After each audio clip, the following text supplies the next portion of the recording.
Did you know that an average American moves nearly 12 times in their lifetime? And regardless of whether it's your first move or your 50th, moving day can be both an exciting and stressful time. Here are a few tips that can make the day go a little more smoothly. First, when you're packing up the boxes at the old house, get some color tape and mark each box with 2 little strips.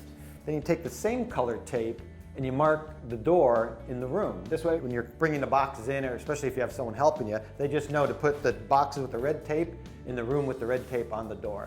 And you can get tape in various colors, so you have plenty of options for a bunch of different rooms.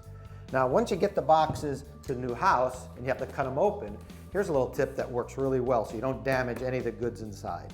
Take a utility knife and extend the blade the shortest possible distance, just 1/8 of an inch or so. Then tape the switch with some duct tape so it doesn't move. Then you can very neatly and easily cut open the boxes without damaging anything inside.